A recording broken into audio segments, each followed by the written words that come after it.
azufre, mercurio y sal. Si las dos materias químicas que se designan generalmente con el nombre de azufre y mercurio se toman como símbolos de las dos fuerzas creadoras primarias, es por su naturaleza y por el papel que desempeñan en la artesanía metalúrgica.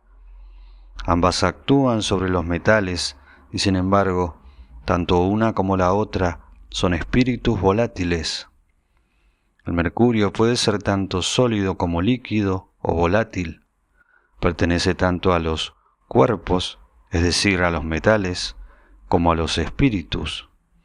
El carácter masculino del azufre se muestra en su fogosidad, en su facultad de fijar, dar calor al volátil mercurio. Con su amalgama se obtiene el cinabrio. La coloración representa la formación. El mercurio ordinario se muestra ansioso de asimilarse a los metales afines. Con él puede fluidificar el artesano el oro y la plata. La amalgama mercurial ha servido siempre para dorar objetos metálicos. Tras la aplicación de la amalgama líquida, el mercurio puede eliminarse por acción del fuego y queda el oro. Mediante un lavado con mercurio puede limpiarse también el oro eliminando otros metales. En este ejemplo artesano se aprecia también el significado del lema alquímico solve et coagula y el decisivo papel desempeñado por el fuego espiritual. Según el mismo ejemplo, el mercurio lleva en sí el germen del sol, lo mismo que el mar primitivo de la materia prima que los hindúes llaman prakriti contiene el huevo de oro del mundo, el Hiranyagarbha del mito hindú. En el aspecto psíquico, el mar primitivo no es otra cosa sino el anima mundi, el mercurio que actúa sobre el metal interior, vivificándolo y disolviéndolo, es, en cierto modo, el oleaje de este mar primitivo que en sí, en su cualidad de madre de todas las cosas, permanece intangible. Por eso, el mercurio recibe también el nombre de menstruo, pues cuando no fluye hacia el exterior y se descompone, nutre el germen en el seno materno alquímico, el atanor. Puesto que en cierto modo el azufre representa el espíritu y el mercurio el alma, puede confundirnos el que muchos alquimistas designen el mercurio como spiritus y algunos, como por ejemplo Basilio Valentino, equiparen el azufre con el ánima.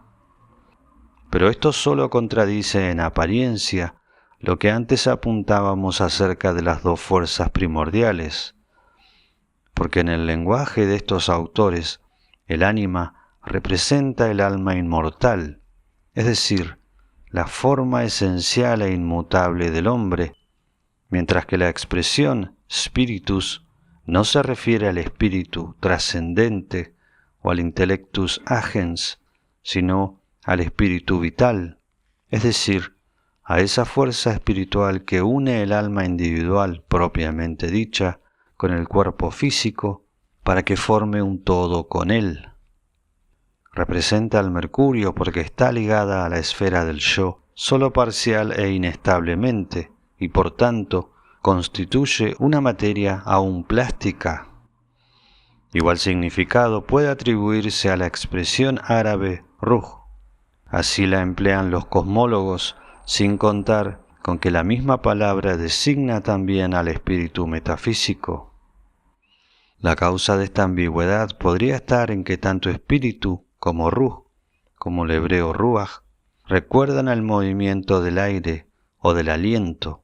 En árabe, viento es rih, lo cual puede simbolizar, por un lado, el hálito creador del espíritu universal, y por otro, la movilidad del espíritu vital y su unión con la atmósfera sutil de este mundo. El espíritu vital se extiende por el espacio cósmico y es absorbido por los seres que extraen de él constantemente el cuerpo sutil de sus fuerzas vitales, de la misma forma que se absorbe el aire en la respiración. Los hindúes llaman prana a esta fuerza. Algunas tribus de indios norteamericanos la designan orenda. Puede conjurarse por medio de un arte sagrado. Para los Shaivas hindúes, esta fuerza es la Shakti. Al tratar de comprobar, a la luz de las descripciones alquímicas, qué se designa exactamente con el mercurio y si pertenece al reino corporal o al reino psíquico, si tiene un alcance meramente subjetivo o bien cósmico, se puede perder la brújula con facilidad si no se tiene en cuenta que es peculiar en la alquimia y en otros métodos análogos abordar lo psíquico desde su punto de apoyo material y lo universal desde sus indicios concretos. En el plano corporal, el mercurio está en la sangre y en el semen. En un plano algo superior, intermedio entre el cuerpo y el alma, se halla en el corazón y en la respiración. Está bien a ser la portadora de la sustancia psíquica. Su ritmo es la representación de la condensación de esta sustancia en el campo de fuerza de la conciencia individual y su repetida disolución en el todo. Y a su vez, esta sustancia psíquica es portadora de una realidad espiritual. Según el maestro chino Ko Chuan Keng, que incorporó la alquimia al budismo dhyana, el efecto del mercurio puede interpretarse de tres maneras. Según la primera de ellas, el mercurio es el corazón que por medio de la meditación se licúa y por obra de la chispa del espíritu se inflama, mientras que el plomo que se trata de transmutar representa el cuerpo. De acuerdo con la segunda interpretación, el mercurio es el alma y el plomo el hálito. Y según la tercera, el mercurio es la sangre y el plomo el semen.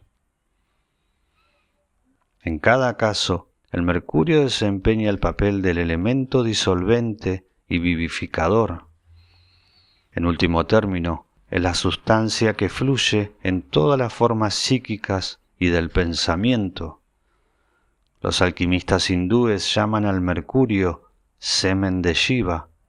Shiva es el dios que realiza toda transmutación. Tal vez se pregunte el lector cómo puede averiguarse lo que en la alquimia interior hay de realidad y lo que es solo pura imaginación. El criterio está en la realización alquímica misma, que a fin de cuentas no añade contenido a la conciencia humana, sino que revela la propia sustancia de ésta, que existe ya con anterioridad a todas las experiencias. A falta de mejor expresión, podríamos definirlo también como un descubrimiento del ser, y el ser no es objetivo ni subjetivo, sino que abarca ambos conceptos y está por encima de ellos. El conocimiento del ser es necesariamente también conocimiento de la unidad, pues el uno y el ser convergen. El mercurio es, en principio, solo una manifestación de la materia prima, pero en definitiva es esta misma. En el libro de Fra Marcantonio sobre la luz que surge de las tinieblas se dice, abro comillas, «Mas yo sé muy bien que vuestro mercurio secreto no es otra cosa sino un espíritu vivo, ubicuo e innato, que con el aspecto de un vapor gaseoso, de un influjo espiritual, baja continuamente del cielo a la tierra y a los hombres de la tierra, para impregnar su cuerpo poroso, y que luego nace entre los azufres impuros, las materias corporales, para pasar de naturaleza volátil a sólida y tomar la forma de la humedad radical, humiditas radicalis». Cierro comillas. El azufre tiene dos aspectos que aparentemente se contradicen. como causa que da forma, determina primero la cristalización de la materia o cuerpo que se ha de transformar, y por tanto también su fragilidad y su dureza. Así se muestra como un obstáculo a la purificación, y mientras no se diluye por completo la cristalización de la materia, no se manifiesta el azufre como la causa creadora de la nueva forma noble. La disolución es provocada por el mercurio, por tanto, al principio éste actúa contra el azufre, al arrebatarle la materia para ofrecerse después a él como materia nueva ilimitadamente dúctil. Desde el punto de vista psicológico, ocurre lo mismo que cuando la atracción de la naturaleza femenina descongela a la masculina, al tiempo que por la tensión que se establece entre ambos polos, hace surgir su verdadera fuerza masculina activa. Existe un método tántrico que realiza este proceso alquímico aumentando al máximo la atracción natural entre hombre y mujer y transfiriéndola después al plano espiritual, al modo que lo hacían los fideli d'amore, entre los que figuraba Dante Alighieri. En el matrimonio químico de Christian Rosenkreuz, de Juan Valentín Andrae, vemos el siguiente ejemplo. Un hermoso unicornio, blanco como la nieve, con un collar de oro, se acerca a beber a una fuente e hinca las patas delanteras como si quisiera adorar al león que está sobre la fuente. El león, que al principio por su inmovilidad parecía de piedra, coge entonces la espada que sostenía bajo las garras y la parte por la mitad. Los dos pedazos caen en la fuente. Luego ruge sin cesar hasta que una paloma blanca vuela hacia él con una rama de olivo y se la da. El león se traga la rama y calla. El unicornio vuelve a su sitio saltando alegremente. El unicornio blanco, animal lunar, es el mercurio en estado puro. El león es el azufre, que al principio, como forma esencial del cuerpo, parece yerto como una estatua. El homenaje del mercurio le hace despertar y empieza a rugir. Su voz es su fuerza creadora. Según el Physiologus, el león hace despertar a la vida con su rugido a los cachorros nacidos muertos. Rompe la espada del entendimiento y sus pedazos caen en la fuente y se diluyen en ella. No cesa de rugir hasta que la paloma del Espíritu Santo pone en sus fauces la rama de olivo del conocimiento divino. En cierto modo, el azufre congelado es el entendimiento. Este contiene el oro del Espíritu en potencia. Tiene que diluirse en el mercurio para que pueda convertirse en el fermento de vida, capaz de transmutar otros metales. Es decir, debe ser liberado de la limitación que le impone el pensamiento para que pueda hacerse directamente activo. La fuerza disolutiva y disgregadora del mercurio tiene también un aspecto terrible. Es el dragón venenoso que lo devora todo, el agua que da escalofríos y el presentimiento de la muerte. Artefio escribe, abro comillas,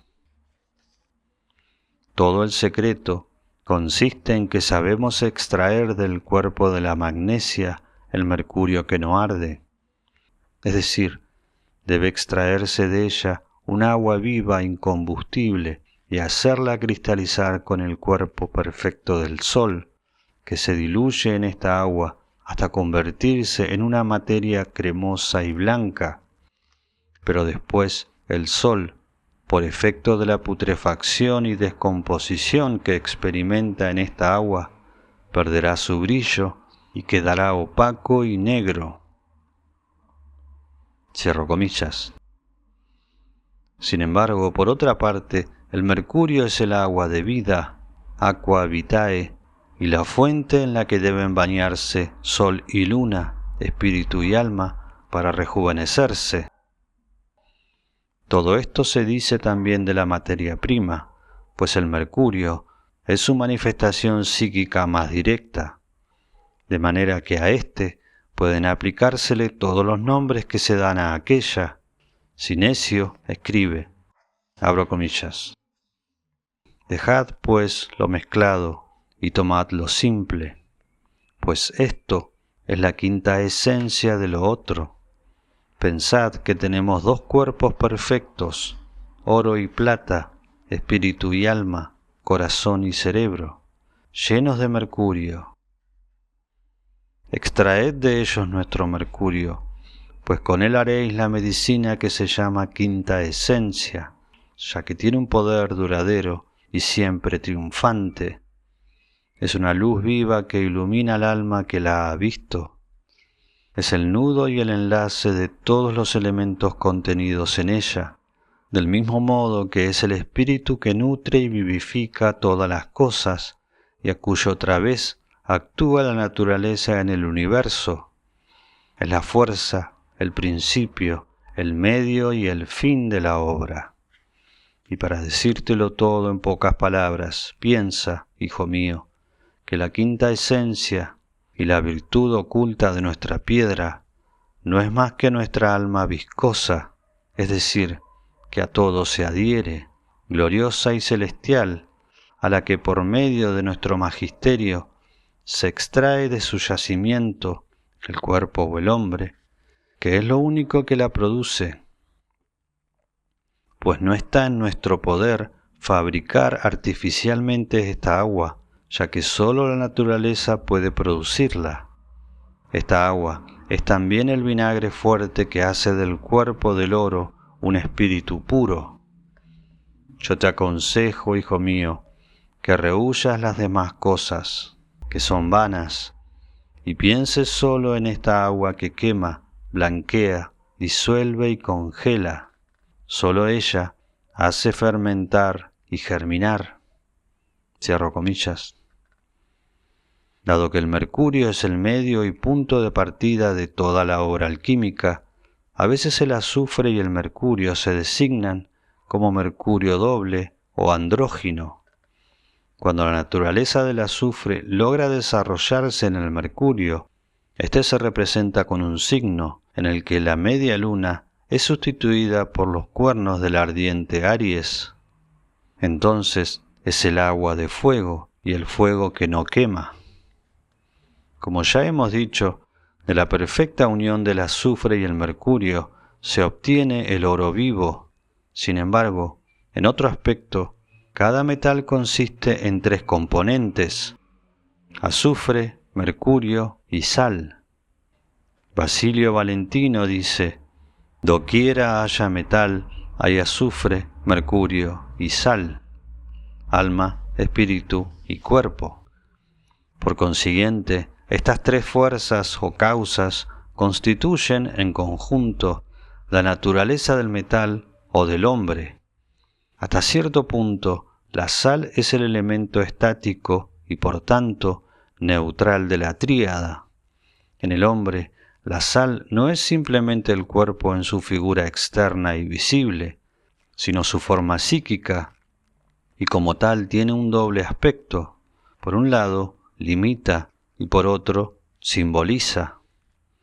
El azufre determina la calcinación, el mercurio, la evaporación, la sal es la ceniza que queda y que sirve para retener el espíritu volátil. No solo en la alquimia, sino también en los más diversos métodos contemplativos de Oriente y de Occidente, la conciencia corporal purificada desempeña el papel de fixativum, punto de apoyo y sujeción de un estado más elevado del espíritu que por su extensión y profundidad no se deja aprender por el pensamiento. Que el cuerpo, una vez limpio de todas las fiebres de la pasión, pueda servir de punto de apoyo para un estado contemplativo, es algo que se desprende tanto de su carácter relativamente estático, pues soporta con firmeza la incesante corriente de los fenómenos psíquicos, como de su condición de punto de intersección objetivo entre el microcosmos humano y el macrocosmos, en contraposición al contenido meramente subjetivo de la conciencia. Él es, en cierto modo, la imagen del universo claramente perfilada, palpable y más simple. Es lo más bajo que sirve de contrapunto a lo más alto, según reza la ley de la tabla esmeraldina. Alquimia de Titus Burckhardt @audiolibro humano